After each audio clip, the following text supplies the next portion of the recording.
Poštovani gledatelji, dobra vam večer. Gledate emisiju Forum Europa. Ja sam Ivana Dragičević. A ja sam Milan Šarić. Večeras ekskluzivno predstavljamo novu studiju Balkans in Europe Policy grupe o krizi demokratije na jugoistoku Evrope, koja upozorava na zabrinjavajuće stanje demokratskih procesa i sloboda u regionu. O studiji i o problemima regije večeras su s nama naši gosti u Briselu. Gospodin Edward Kukan, member of European Parliament. Good evening and welcome to our program. Good evening. Thank you for inviting me. Mr. Ivan Jakovčić, also member of the European Parliament. Welcome. Thank you so much. And Mr. Srđan Cvijić, Senior Policy Analyst of EU External Relations for the Open Society European Policy Institute, member of BEPAC group also. Good evening. And joining us via Skype from University of Graz in Austria, editor of Balkans in Europe Policy Group Study, Professor Florian Bieber. Professor Bieber, welcome to the show. Yes, hello. Mr. Bieber, the new BEPAC policy studies has shown that the state of democracy and freedom has been backsliding or stagnating in the countries of Southeast Europe or Western Balkans over the past decade. Can you give us, like at the beginning, the key points or conclusions of that study? So I think we've noticed what a lot of other organizations have also observed, that there's a global crisis of democracy. There's one particularly in the Western Balkans. Despite EU enlargement, besides the efforts to bring the countries closer to the EU, which has worked in some degree, the countries have not been making great progress when it comes to democracy. I mean, the overall picture is rather bleak. The countries are less democratic than they were a decade ago. And this is, to some degree, connected to the rise of authoritarianism, a serious decline in the freedom of media, in some countries at least.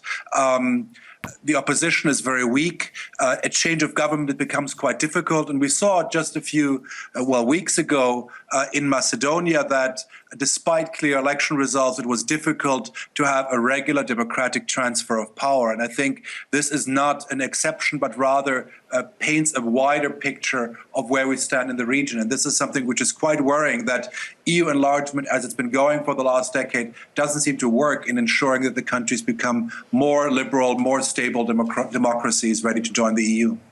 Mr. Bieber, what was the starting point of this research that led to coming to term stabilitocracy?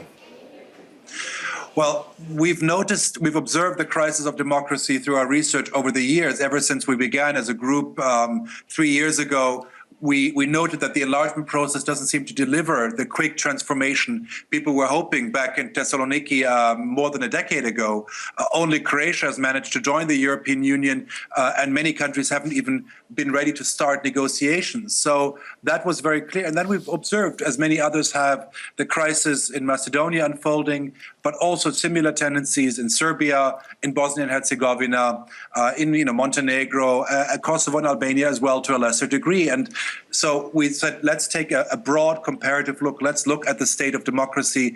We looked at the state of the media freedom. We looked at independent institutions, judiciary, work of parliament, ombudspersons. We looked at clientelism, which is another big problem. The fact that many governments control who votes for them by hiring their voters and not hiring those who are supporting the opposition.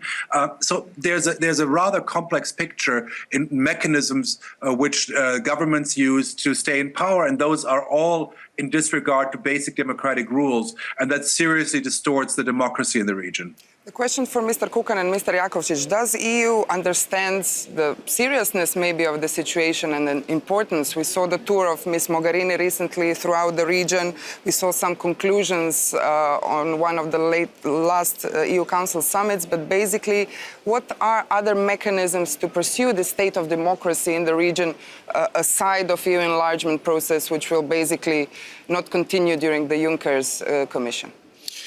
I think that the European Union understands the seriousness of the situation in the sense, as Professor Bieber described it, and it was reflected in the fact that, let's say, a couple of months ago, the whole European Union leadership is paying much more attention to the situation in the Western Balkans.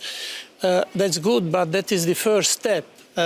And gradually, I think that through several processes which are going on, it's a clear willingness to take the steps to correct the situation, because it's true that democracy is backsliding, and the difficult situation in the whole region, it was also due to the fact that EU was kind of slow, not reacting properly. We are requesting the candidate or future candidate countries in the Western Balkans to deliver something, and when they do, we should deliver our return. And there were some things which didn't happen, so I understand some worries or concerns of the countries in the Western Balkans, but now the situation, I think, is gradually changing. But there is no mechanism, as you've put it out in the study, of naming and shaming, of, I don't know, carrot and the stick, something that will kind of keep the momentum. We see larger geopolitical picture now, some things mending in the region. So basically, what can EU do? What are these mechanisms instead of, you know, attention? How can it be active, not attentive? I completely agree with Mr. Kukan, and I can confirm that the European Union having their focus the Balkans, the Western Balkans countries. That's clear. But I think that's not enough. We are giving also money. But this is also not enough. I think that we have to find a better formula for the Balkans. I remember at 2000, when I was Minister for European Integration and Croatian government, we start together with Macedonia our path to Europe. We start together. Where is Croatia now? I'm a member of the European Parliament. Macedonia is unfortunately in a very, very bad political, economical, and other situations. So I think that we have to find a new formula for the Balkans. Maybe we have to have a special envoy for the Balkans. You know, maybe it's not enough, Madame Mogherini, Mr. Commissioner Hahn. Maybe we have to find another mechanism for the Western Balkans countries, because we have to have them in our family. That's clear, and I think that we have some progresses, of course, some good movements also. There are not only bad messages from the Western Balkans, there are also good messages. But on the end of the day, they are staying there. There are not so much progress, and we need progress. So I think that we have to talk between us, especially people who are well known on the Western Balkans. You are in a good position. We know the situation. Mr. Kukan, me, and other colleagues here in the Parliament, and we all are supporting all the countries. We are supporting in entire our heart. We are supporting the countries. But I think that we have to have also a counterpart that they react better. So there is, of course, a political mix to do in next weeks and months to come. If you propose one envoy from the side of European Union, do you propose also the one envoy from the side of states in Southeastern Europe? I'm just bringing an idea to the table, you know, because to open the discussion, not only here tonight, but also in the Parliament, we have to find a good formula, because as we know, we have in the middle, we have a whole. We need these countries to become members of the European Union. And I'm not, let me say, a man who can immediately find a solution, but suggestions. Let's go bring other ideas on the table, because we understand that something we have to do. It's not enough. It's not enough being present there, giving money, and so on. We have to do something more. Let's go and see what is this. Questions maybe for Srdjan and for Mr. Bieber. We have data, we have indexes which are present basically in this study. So what would be your suggestion? Yes, I mean, they show that at least in the last 10 years, EU's transformative power in the Western Balkans has been in a free fall. And they also show a worrying trend that we should be aware that reforms achieved until now are not irreversible. And I think there are concrete things that can be done. We do act upon that. We mentioned them at the end of the study. And to stop and reverse the trend, the EU should build its approach on the premise that democracy is non-negotiable. So without democracy, there is no stability. And concretely. With standards versus values, or with values. Exactly. They must coexist. And concretely, this means rendering the EU accession negotiations process more transparent. What we have until now is simply not enough. Yearly country reports of the European Commission are not enough. They're overly generic and they do not bring the citizens into the debate. We need to think about additional tools to achieve this goal. And a Priebe report in Macedonia is a good example where the focus on concrete cases of state capture can actually bring the citizens back into the debate. And I think we need more of this. We need it preemptively, and we shouldn't wait until the situation comes to the brink of chaos and potential civil strife, like we did in Macedonia. So where these trends are going, where it can lead us and whole European Union, are we witnessing the peak of this process, or do you see the perspective of this free fall? Messages coming from the European Union at the beginning of 2017 are positive. Ms. Mogherini's visit to the Balkans was positive. Having heard from her, and I quote, that about the Western Balkans, that this is not an enlargement of our union, but a reunification, was music to all of our ears, and we have been waiting for years to hear that. But now we need to act. And you asked me about the trends. There is a paradox. Countries are slowly progressing in the box-ticking exercise of opening and closing chapters. But on the other hand, as my colleague Professor Bieber was saying, we have democratic backsliding. Citizens in the countries are not fully convinced that the elections in their countries are free and fair. We have rapidly closing space for independent media and for critical civil society organizations. And what is most worrying, we have wide-scale corruption and even state capture by the political parties in power.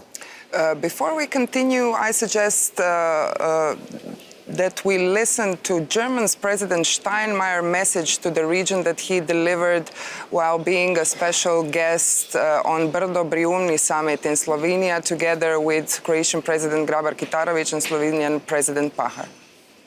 Za Njemačku, za našu vladu je ovo uvijek bio jedan od prioriteta. Vi to znate. Vi znate da smo vas podržali i u prošlosti, da smo uvijek pokazivali naš interes da pomognemo prijateljima iz ovog regiona i jednostavno planiramo to da nastavimo i u budućnosti. Mislim da je to na kraju krajeva evidentno iz berlinskog procesa. Također to nastavljamo i u okviru procesa koji će biti krunisan ubrzo u Trstu i između ostalog Brdo Brijuni je proces koji se uklapa na određen način i u naše prioritete i naša nastojanja. Ono što moramo da nastavimo da radimo jeste da nastavimo angažman i ostanemo predani Zapadnom Balkanu kao jednom od naših prioriteta. Mr. Bieber, what we just heard from Mr. Cvic, all those signs of losing the faith in the democracy in the region, are these the signs of the changing world rather than changes in the region? How do you see it? Of course, I mean, what is happening in the region is part of a larger trend. I mean, from Turkey to Hungary has been affecting the state of democracy in Europe and globally. I think it's also that the European Union has become less attractive because it's been self-obsessed with its own crises. So, yes, indeed, there's a larger picture in which the Western Balkans fit in. But I think that this doesn't mean that one can't do anything about it. I think the leverage of the European Union is much greater in the Western Balkans than anywhere else in the world. Nowhere else can the European Union transform societies, offer actually a prospective membership in a more realistic framework than anywhere else. So in that sense, if the EU cannot deliver, cannot in a certain way harvest the fruits of its effort, then it's not, then what point does the EU have conducting any foreign policy?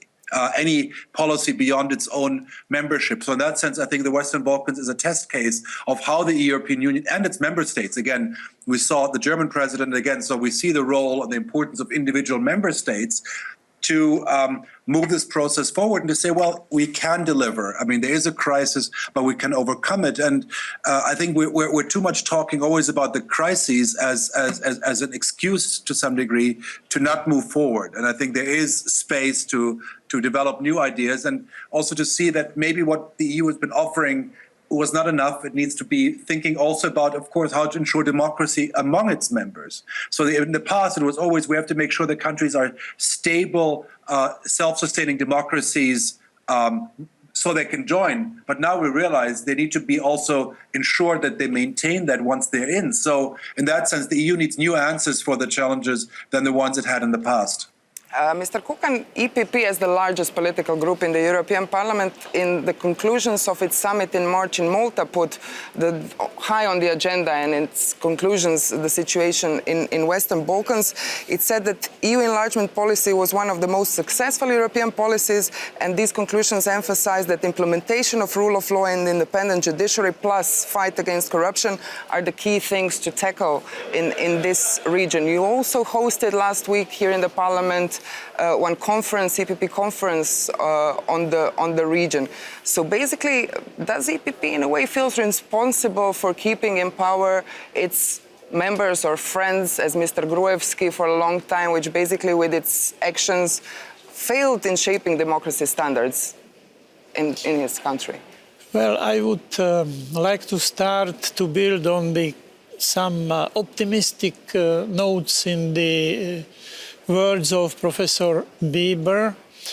It is true that there were a lot of skepticism in the whole region after the new Commission took over, after the previous European elections, the unhappy statement by the chairman of the European Commission about the non-enlargement in the next 5 years, which was obvious, but I think that political messages should be worded much more sensitively. And of course, all our partners in the Western Balkans see that the EU has some problems, some issues like Ukraine or fight against terrorism, which are very topical, which require immediate attention from the European Union. But I still agree that the attractiveness of the EU for the Western Balkan countries is there, that maybe before it was more strong or more passionate, but still the European perspective for the Western Balkan countries is there, and we should really build on it, and we, EU, should behave really much more responsibly. Concerning the European People's Party, as you mentioned, yes, we had a meeting last week with the leaders from the Western Balkans, and practically those words which you quoted from Malta summit were repeated again in the resolution which was adopted last week. We had our colleagues from the Western Balkans, Mr. Gruevski was there, and it was not EPP who kept him there for 11 years, but it were the voters. And I can tell you that our message to him is that when you are in politics, you have to be ready in the government or in the opposition. There is nothing tragic about being in the opposition. Opposition in a democratic society has a big space for its activities. And that was our message. And my guarded optimism for the future development is that still after a very difficult situation in Macedonia, now things have started moving, and we would really like to help them moving in the right direction. And also hopefully Albania looked very bad, let's say 10 or 2 weeks ago, because our sister party was threatening to boycott the elections. They were boycotting the parliament since February. Thanks God, the agreement was reached. So I hope that they will not lose this opportunity to show that they can organize free and democratic elections so that they can get the date for starting the accession negotiations. What was the role of the EPP in reaching that agreement? The role of EPP in the region was to, of course, to provide assistance for our parties, but... Are you attentive or active? in EPP? I think we were active. We are always criticized that we are not doing enough, but I can assure you that behind the scenes we are keeping contacts with our colleagues, telling them what democracy means, what is the compromise. It's necessary to explain a lot of time that European way of solving the difficult issues is negotiations and compromise. And although maybe it took longer time, but we are getting results. Mr. Jakovčić, we saw through this visit of Steinmeier as Germany and France are kind of backers of Brdo Briuni initiative that Germany is maybe involving much more because of a lot of things going on. We are ahead of Trieste summit of Berlin process, but we had very interesting initiative of German minister announced in Berlin, Mr. Zygmunt Gabriel. It's called Berlin Plus. It's kind of, they call it mini Marshall Plan for the Balkans to put in investments. We have a lot of these regional initiatives talking about putting money, tackling youth unemployment, all these economic things. But with that, we have this issue that we are talking about today, the slide of basically democratic values. So can the infrastructure projects, maybe, putting up economy, solve the other issue, or this is something much larger and more complex? Allow me just to go back a little bit to 3 years ago.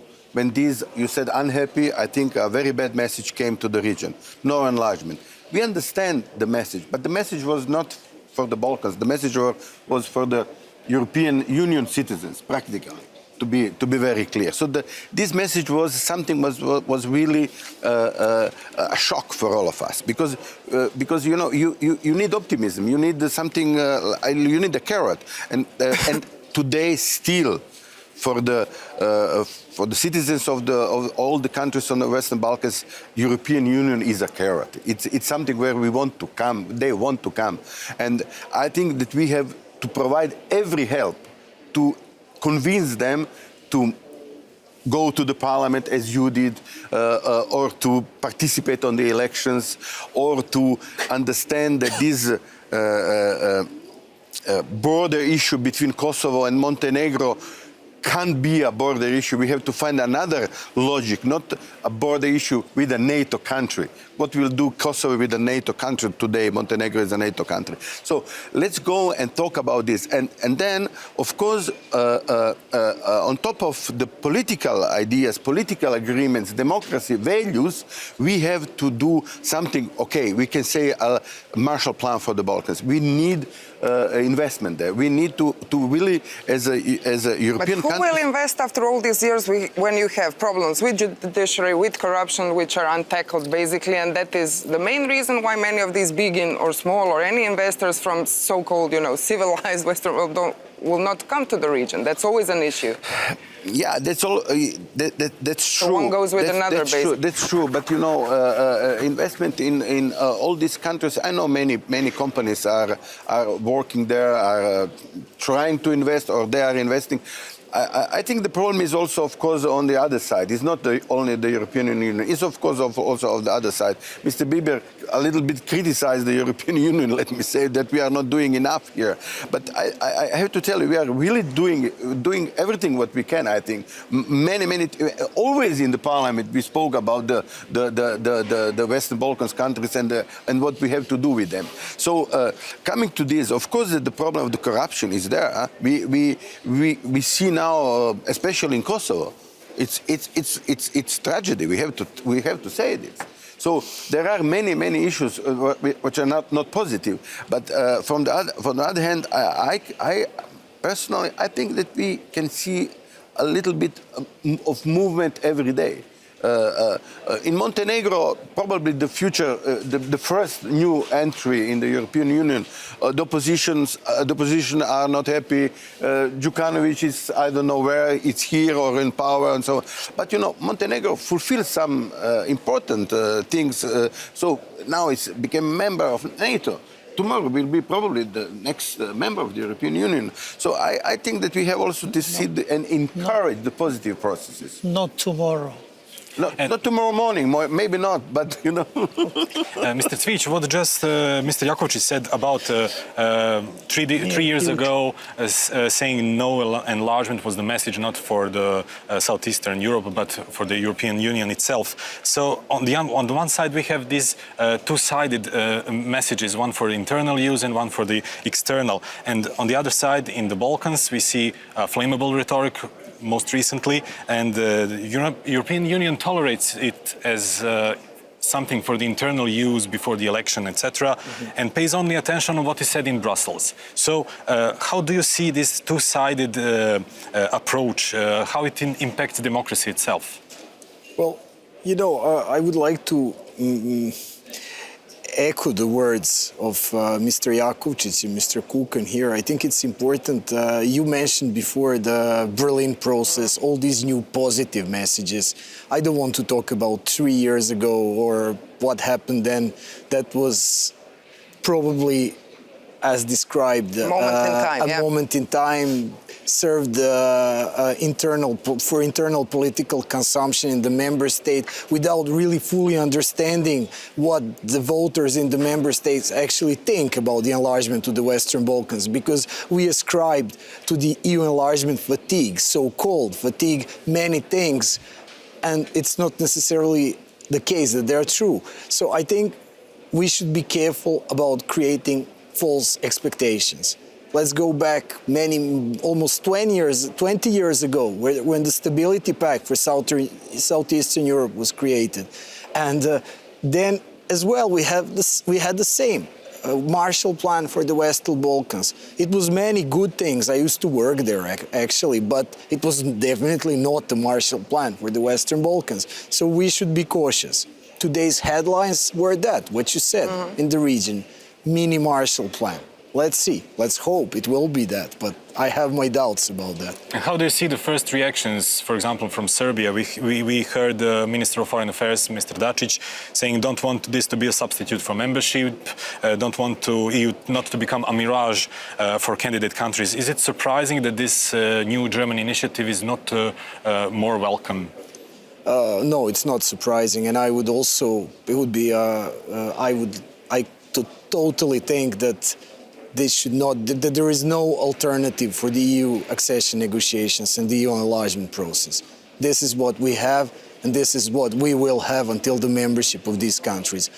And I think probably they're misreading what essentially is a good intention, to kind of bridge the gap between now and an indefinite future that we have for the moment. Professor Bieber, how do you see this relation? Because basically all that EU member countries are talking about are investments in the region, tackling youth unemployment. A lot of it was said in Berlin process things, but aside of it, these democracy failures, as you noted them, are kind of being put aside. That's my humble opinion. Yeah, I think that's a problem. The EU is not very good in having a coherent message. And I mean, I agree with the colleagues that the EU has sending very positive messages and encouraging signals, but the message is very dispersed. It's very distorted. It's saying, yes, we need to do connectivity, we need to do youth unemployment, we need to do this and that.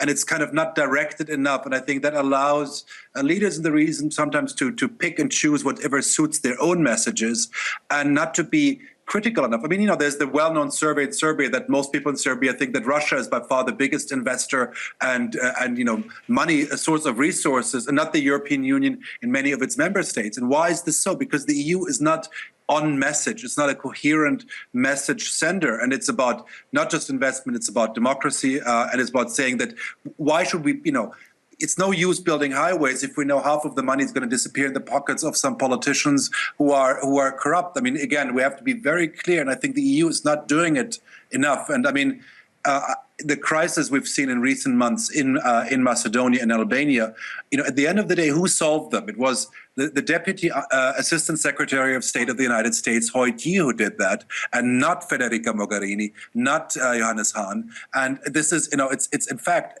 I think, quite a sad state of affairs that official State Department official who is, in a difficult, to put it mildly, U.S. administration is more effective than the institutions of the European Union, which are supposed to be the contact point for resolving any disputes in the region. I think so. The EU needs to get on message and be both more positive, but not just talk about mini Marshall Plan. I mean, this is, I agree that, leaders in the region also call it a bluff. I mean, why not? You have to actually see what is on the table. Is it not just repackaging old money again, and then it's just not a credible story? And so we need to both the positive and the negative message need to be more coherent and more packaged. And there, I also want to kind of ask a question to Mr. Kukan, because, I mean, it's nice that the European People's Party is sending clear messages to its own affiliated members in the region that they have to be, European, having dialogue and so on. But publicly in Macedonia, the image was Gruevski is going to Malta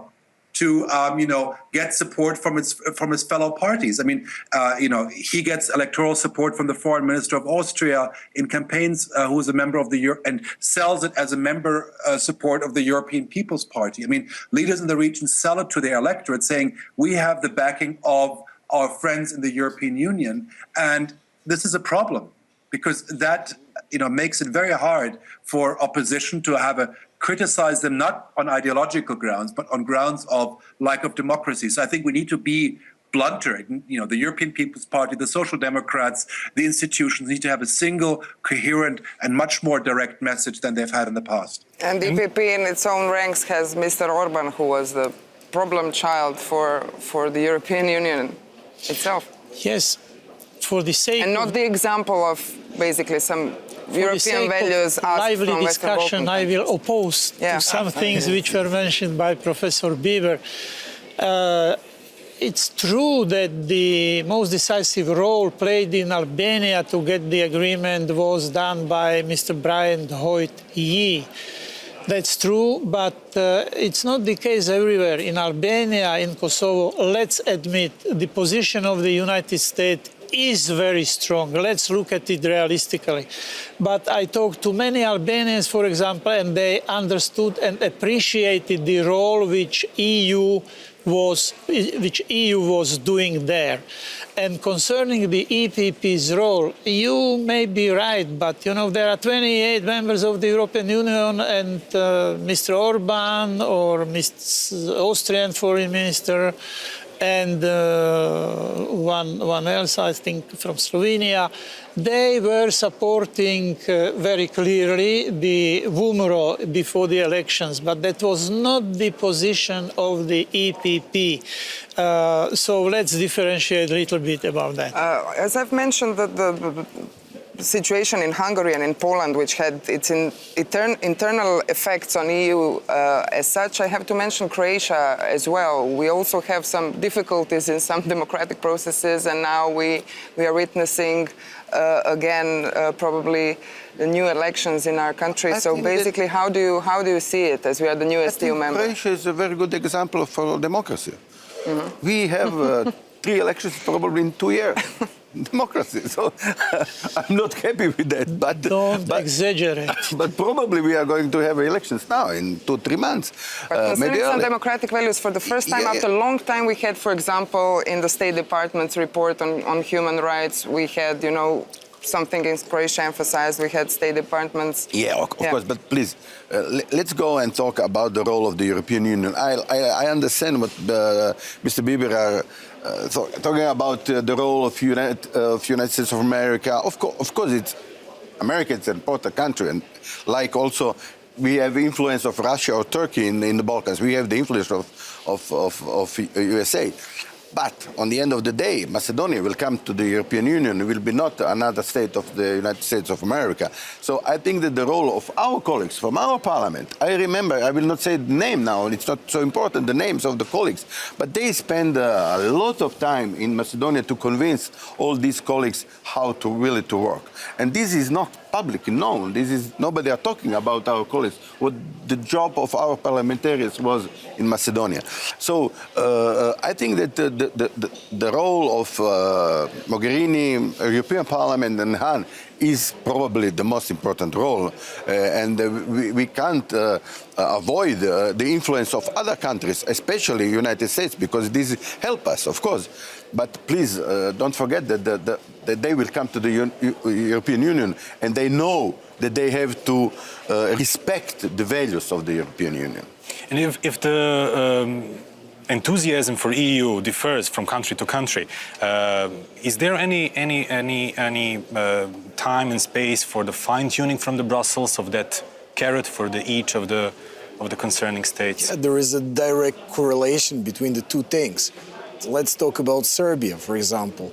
The EU is certainly aware of the democratic backsliding in Serbia, yet they prefer stability to what they perceive as unnecessarily rocking the boat. And they believe that public naming and shaming of the undemocratic practices in the country will bring instability. But this is a misguided strategy that actually achieves what you're saying. It achieves that the population for the support amongst the population for the EU in the country, in Serbia, is dropping. In 2008, almost 70% of the people were for EU integration. And today, 43% are for EU membership of Serbia, and 35% oppose it. And 41% don't think Serbia will ever be a member of the European Union. During the inauguration of President Vučić, while football hooligans were attacking journalists and peaceful protesters, citizens opposing Vučić were holding banners saying, "Europe, why are you silent?" And I think this is a message that needs to be understood here. The situation in Serbia resembles very much a boiling frog metaphor. We are slowly, step by step, going back to the 1990s. And but for example, State Secretary in German Foreign Affairs Ministry, Marko Sederer, recently in Belgrade while he was visiting, said that Vučić stands and moves are in accord with the best European tradition and are encouraged by Germany. So this is the thing you were talking about. Yes, and he said also, I think this is, again, we come to the public naming and shaming. He said also other things about expectations from the new government in terms of delivering reforms, the rule of law, and that was said more diplomatically, so it's more difficult for the people to understand. But I think, there is a clear understanding that there is a problem in the region. It's just a matter of tactics and deciding how to act upon this problem. So when you as European parliamentarians go to see Vučić, because you're both in the group for Serbia and from Albania, what do you tell them in Belgrade? When we discuss in a very open way, we were together in Belgrade and we had a long session with then Prime Minister Vučić, and we mentioned all the issues, all the problems in a very open way. Media freedom, alignment with the foreign policy of the European Union. So, and we express our opinion, which is not always shared by our partner in the discussion, but But what things are shared and what are problematic? What things that you say to him does he share, and what's... Media freedom is difficult for him to accept. He always tries to explain. We always discuss the relation with Russia, rule of law, corruption, all these issues. So there are no diplomatic pirouettes when we are discussing. It's a very open talk. Yeah, I think that we have, first of all, to understand that there was elections. Vučić is elected as a president. Probably there was some individual situation not correct, but on the end of the day, he got the election, so he's the winner. And we have to accept this. This is democracy. But from the other hand, also Vučić must understand there is an opposition, there are people on the street, and we need a dialogue. We need a dialogue because we need a stable Serbia, not unstable Serbia. Serbia is very important for everybody in the Western Balkans, also for the European Union members, not only for the other non-member countries, also for Croatia, for Romania, for all the countries. So let's go and come. Vučić is elected. We have to respect the democracy and the results, but from the other hand, we need Vučić. You have to respect also the people who are not happy with all this, and please find a solution and find a dialogue with them. Mr. Biba, you were speaking about strong messages. Which is, by your opinion, stronger message between the message of State Secretary Mr. Ederer in Belgrade or the protesters in Belgrade who said, Europe, you lie to us? Well, I think that's the problem. I mean, I think we all know that the EU officials and EU member states officials are quite frank. And I mean, I'm glad what Mr. Kukan said. Of course, that's, you know, we know that European officials are quite honest in speaking to Vučić and other comparable prime ministers or presidents in the region. The problem is that's not a public knowledge, or that's not a public message. The public message which people are seeing is that German Chancellor Angela Merkel meets Vučić just a few days before the elections, and Vučić thanks her personally on the eve of his victory speech. So it's not just about saying, well, he's the elected official, we have to work with him. I fully agree. That's the rules of the game. You work with elected officials. But it seems like the public statements of EU officials and member state officials actually actively promote him. And that is a problem, that they are seen as actively endorsing and encouraging him and not saying anything critical in public. And in fact, quite on the opposite, being on the campaign trail in effect for him. And that is something where not just that the support of the EU is going down, but the support among those people who are actually natural allies of the European Union, those who are in favor of reforms. We have a couple of minutes left, but there is still this narrative in the region of naming and shaming from within the politicians, especially for your organizations. You're still like the problem, the devils, the foreign mercenaries, things like that. So how do we deal finally with this? We are mainly attacked in Macedonia, and we are accused of all sorts of things by Gruevski and his coterie, but these are the facts. When the global economic crisis erupted in 2008, our foundation in the country provided additional 1.9 million US dollars to help small entrepreneurs, farmers, and the citizens. And this included cooperating with the government of the then Prime Minister Nikola Gruevski to provide backpacks and school materials for more than 19,000 children. So then they did not mind cooperating with us. Then we were not the devil. So what changed? We did not change, they changed. So and just for the gentlemen who are members of the European Parliament, does this witch hunt through the region against the EU mercenaries, as it is put in local media that supports governments, does it not offend European Union that the political elites are talking about Euro enthusiasm, and internally the members of the civil societies, they are marked as EU mercenaries? Of course, it's difficult to listen to this kind of criticism because, as Mr. Jakovčić said, we are doing all the best we can, and sometimes it's not, I will use well received by the NGOs.